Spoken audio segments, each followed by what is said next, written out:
আসসালামু আলাইকুম। দেশ ও দেশের বাইরে থেকে যারা আজকে ভিডিও দেখছেন সবাইকে অসংখ্য ধন্যবাদ। আজকে আপনাদেরকে দেখাতে চলেছি যে গতদিন আমরা যে ধান কাটার ভিডিওটা দিছিলাম, আজকে সেই জমির ধারে যে বাঁধতে আসছি। এই জীবন আছে, আমি আছি। আর একটা বিষয়, ওই যে দূরে দেখতে পাচ্ছেন ওটা কিন্তু চাঁদ, সূর্য ভেবে কেউ ভুল করবেন না। আমরা আকাশে চাঁদ থাকা অবস্থায় আসছি। গতদিনের থেকে একটু দেরিতে আসছি, কিন্তু তারপরেও বেঁধে শেষ করে যাব। অবশ্যই সাথে থাকবেন এবং পুরো ভিডিওটি কন্টিনিউ করবেন। ধান বাঁধা কিন্তু ২ পায়ে হয়ে গেছে, খুব তাড়াতাড়ি শেষ হয়ে যাবে।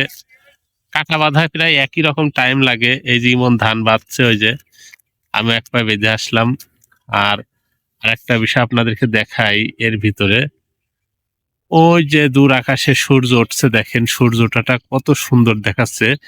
এই সাইডে সূর্য উঠছে আর এই সাইডে কিন্তু এখনো চাঁদ আছে, দেখা যাচ্ছে।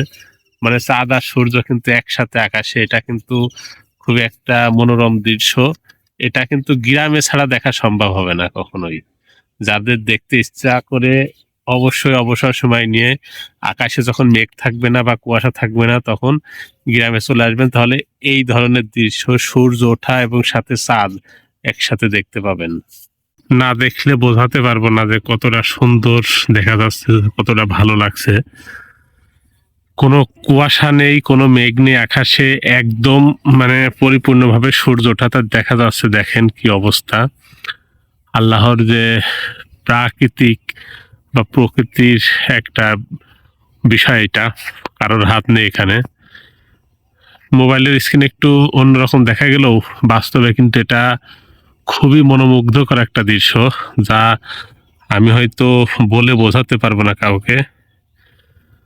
যদি কারোর সময় হয় অবশ্যই যেদিন মেঘ না থাকবে সকালে খোলা মাঠে চলে আসবেন, একদম প্রকৃতির দৃশ্য দেখতে পাবেন এইভাবে। কারণ এটা দেখতে যে বাস্তবে কতটা সুন্দর লাগছে, আমি তো বললামই যে এটা আমি বোঝাতে পারবো না। খুব সুন্দর একটা চিত্র।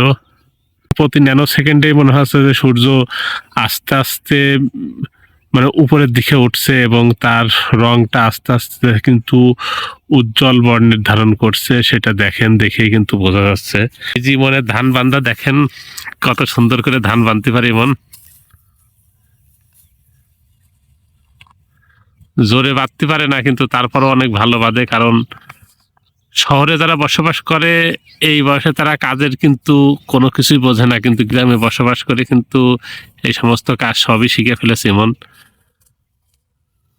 আসলে কাজের ভিতরে কোনো লজ্জা বা ছোট এরকম কোনো কিছু নাই। কাজ তো কাজই, পড়ালেখা করলেও কিন্তু মাঝে সাঝে কাজ শিখতে হয়, কারণ কাজ শেখাটা কিন্তু খুব জরুরি। কাজ করলে কিন্তু শরীর মন সবই ভালো থাকে, শরীর সুস্থ থাকে এবং মনও সুস্থ থাকে। দেখেন ইমনের ধান বাঁধার কোয়ালিটিটা দেখেন কিরকম। সবই ঠিক আছে, কিন্তু যারা প্রফেশনাল ভাবে কাজ করে তারা একটু দ্রুত করে, আর ইমন অথবা আমার একটু স্লো হয়ে যাচ্ছে। তা হোক, নিজেদের কাজ নিজেরা করাই ভালো।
যে আমাদের ধান বাঁধার গাতায় নতুন একজন সদস্য যোগ হয়েছে, সে হচ্ছে মোহাম্মদ বিপুল মিয়া। দেখেন খুব সুন্দর ধান বাঁধতে পারে ও, আসলে আমাদের চেয়ে ভালো পারে কারণ ওর কাজ করার অভ্যাস আছে। আর ওই যে দূরে ইমন কাজ করছে, মোটামুটি আমাদের চেয়ে ইমনই ভালো কাজ করছে, কারণ ছোট মানুষ হিসাবে ওই ভালো কাজ করছে, আমাদের চেয়ে বোঝা যাচ্ছে। এই যে বিপুল মিয়ার অবস্থা দেখেন, এই যে ভালোই তো দ্রুত পাচ্ছে। দেখেন চার হালা, আমাদের এখানে বলে হালা, কোথাও বলে আটি। এই যে দেখেন ধানের প্যাঁচ, ধানের আটি বাঁধার ওই প্যাঁচটা দেখেন, এটা কিন্তু অনেকে বুঝতে পারে না বা পারে না, সহজেই কিন্তু হয়ে যায়, কিন্তু মনে হয় যে কিভাবে কিভাবে করে এটা। আমাদের ধান বাঁধা প্রায় শেষ। এই যে আর এই এক লাইন আর হালকা অল্প একটু আছে, তাহলে কিন্তু এই যে আমাদের ধান বাঁধা প্রায় শেষ হয়ে গেছে। পরবর্তীতে যখন রোদ বেশি হবে, ধানের নাড়াগুলো শুকায় গেলে আমরা সেইগুলো হচ্ছে আটি বাঁধবো, কারণ এখন ভিজে তো আটি বাঁধা যাবে না। একসাথে 2-3 জন কাজ করলে খুব তাড়াতাড়ি কিন্তু কাজ শেষ হয়ে যায়। বিপুল এসে একটু সাহায্য করলো, ইমন ছিল, এই কারণে তাড়াতাড়ি হয়ে গেল। এই যে সব দেখতে পাচ্ছেন, এই যে আটি বাঁধার জন্য হালা বেঁধে বেঁধে রেখে দিছি। এই যে ধান বাঁধা সবই শেষ হয়ে গেল। আর ওই যে চিকুন করে একটা লাইন আছে, ওটা আলির কোলে ছিল বলে আলাদা ছিল। তাহলে সবাই দেখেন যে আমাদের কাজটা কত দ্রুত শেষ হয়ে গেল।